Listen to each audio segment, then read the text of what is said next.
Hey, what's up, everybody? It's your boy, the Kryptonian, saying here with another Dragon Ball discussion. And today I want to talk about what would happen if Cell would have won the Cell games. And the reason I want to do this is this is a scenario that depends on a couple of variables actually taking place. And this is a discussion that I have not seen too many people talk about.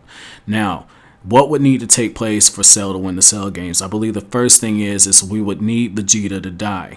Because whether or not Vegeta gets credit for it, Vegeta did play a key role in Gohan winning the beam struggle against Cell.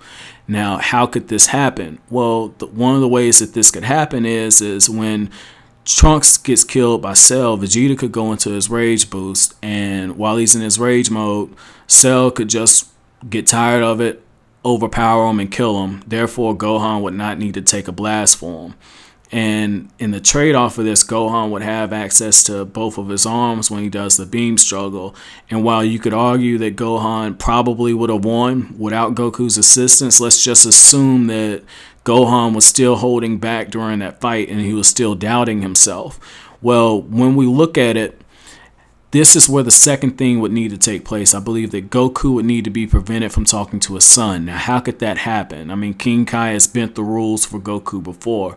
I believe that we don't have to look any further than the filler arc that comes after the Cell games. We got introduced to the Grand Kai and all these other Kais. What's to say that Toriyama couldn't have introduced that hierarchy of the different Kais earlier than he did in the Buu saga and say, look, Goku, there are rules with the dead. I can't, let you talk to your son, have faith in your son. Now, this is the thing. I believe that if Cell would have won, which I believe that he could have, if Cell would have won the Cell games and beat Gohan in that beam struggle, I believe that he would have followed through on his threat to destroy the Earth. Now, that's not to say that King Kai couldn't have gotten in touch with the Namekians and told the Namekians to basically wish back the Z Warriors and bring them onto New Namek, and that's clearly possible that could happen. However, I believe that Cell would have eventually made his way to New Namek now that he knows instant transmission, and I believe that he basically would have done what Frieza did and blew up New Namek. Now, the reason why I want to take this a little further, if Cell would have blown up the Earth, Majin Buu's shell would have been destroyed. And therefore, Babidi would have no reason to come to Earth. Now, you could argue that, Cell wouldn't have been strong enough to blow up Buu's shell because when Gohan tried to do it, Gohan couldn't put a scratch in Buu's shell. And that's a very logical argument to make. However, for argument's sake, we're going to assume that Cell did blow up Majin Buu's eggshell.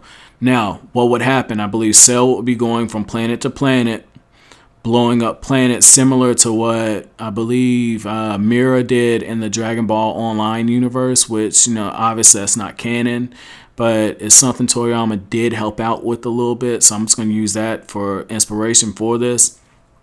Now, I believe that because of that, Beerus would have been woken up earlier. I believe that Whis would have let him know that, you got this android that was on Earth that is destroying planets.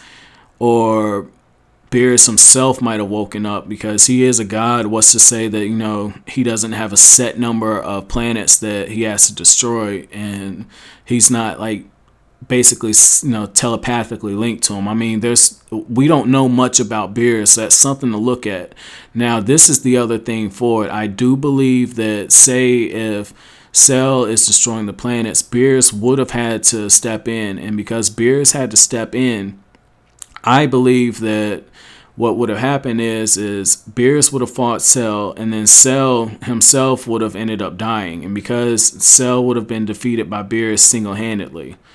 And the reason why I believe it's single-handedly is Cell was nowhere near as powerful as Super Saiyan 3 Goku. Even if he would have got a Zenkai boost from, basically surviving his fight with Gohan and all this other stuff, there's no way that he could have gotten that powerful.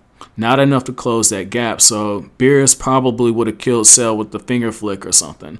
We don't know how big the gap is between Beerus and Cell because there are no official power levels. But given the way that Beerus tanked a Mystic Gohan and Majin Buu and Vegeta and his rage boost, it's pretty clear that Cell would not have stood a chance. And because Beerus was woken up early, I do believe that Beerus himself probably would have went on a rampage because he got woken up from his nap. But that's going to be it for this discussion, though. Let me know if you feel like something differently would have taken place, or if you have a counter argument. I'd love to hear it. But that's it. Thanks for watching.